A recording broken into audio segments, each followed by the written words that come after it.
യേശു ക്രിസ്തു ക്രൂശിൽ കിടന്നുകൊണ്ട് പറഞ്ഞ 7 മൊഴികളെക്കുറിച്ചാണ് നാം ഇന്ന് ഇവിടെ ധ്യാനിക്കുവാനായി കൂടിയിരിക്കുന്നത്.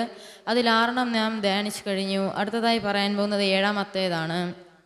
മർക്കോസ് 15-ാം അധ്യായം 34-ാം വാക്യത്തിൽ ഇപ്രകാരം പറഞ്ഞിരിക്കുന്നു: എൻ്റെ ദൈവമേ, എൻ്റെ ദൈവമേ, നീ എന്നെ കൈവിട്ടത് എന്ത് എന്ന് അർത്ഥമുള്ള എലോഹി എലോഹി ലമ്മ ശബക്താനി എന്ന അത്യുച്ചത്തിൽ നിലവിളിച്ചു. യേശു ക്രൂശിൽ അനുഭവിച്ച യാതനകളും വേദനയും ഈ മൊഴിയിലൂടെ അവസാനിക്കുകയാണ് ചെയ്യുന്നത്. തന്നെ കൈവിട്ടത് എന്ത് എന്ന് യേശു പിതാവിനോട് ചോദിക്കുന്ന അവസ്ഥയാണ് നമുക്കിതിലൂടെ കാണാൻ കഴിയുന്നത്.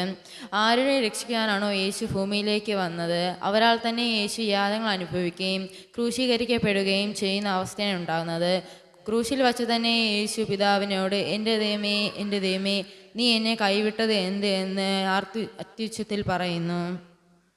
തൻ്റെ ദേഹത്ത് ചാട്ടവാർ അടിക്കുമ്പോഴും മുഖത്തടിക്കുമ്പോഴും മറ്റുള്ളവർ തന്നെ പരിഹസിക്കുമ്പോഴും പിതാവ് തന്നെ രക്ഷിക്കുമെന്ന പ്രതീക്ഷ യേശുവിനുണ്ടായിരുന്നു. പ്രിയരെ, നാം ഓരോരുത്തരും പ്രാർത്ഥിക്കുന്നവരാകുന്നു. നാം നമ്മുടെ ആവശ്യങ്ങൾക്ക് വേണ്ടി പ്രാർത്ഥിക്കുമ്പോൾ അത് എപ്പോൾ സഫലമാകുമെന്ന് നാം ഓർത്ത് നിൽക്കാറുമുണ്ട്. എന്നാൽ നാം ദൈവത്തോട് ചോദിക്കാറുണ്ട്, എന്തുകൊണ്ടാണ് എൻ്റെ രോഗം മാറാത്തത്, എന്തുകൊണ്ടാണ് ഞാൻ പ്രാർത്ഥിച്ച കാര്യം നടക്കാത്തത്. എന്നാൽ പ്രിയരെ, ദൈവം ഒരു വാഗ്ദത്തം നൽകി കഴിഞ്ഞാൽ അത് പ്രാപിക്കുന്നതിന് അതിൻ്റെതായ സമയമുണ്ട്. നാം അതിനായി കാത്തു നിൽക്കുക തന്നെ വേണം. രണ്ടാമതായി നാം കാണുന്നത്, യേശു അത്യുച്ചത്തിൽ തന്നെ നിലവിളിച്ചാണ് തൻ്റെ ജീവനെ വിടുന്നത്.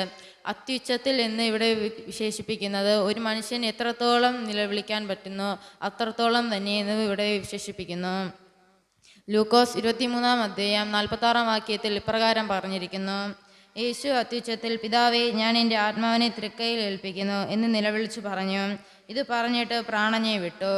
യേശു തൻ്റെ ശരീരത്തിൽ അനുഭവിച്ച വേദനയും ആ ക്രൂശിക്ക എന്ന് മറ്റുള്ളവർ ആ ജനം പറഞ്ഞപ്പോഴും യേശു അവർക്ക് വേണ്ടി അവരുടെ പാപങ്ങളെ ക്ഷമിക്കാനായി പിതാവിനോട് അപേക്ഷിക്കുന്ന അവസ്ഥയാണ് ഇവിടെ നമുക്ക് കാണാൻ കഴിയുന്നത്.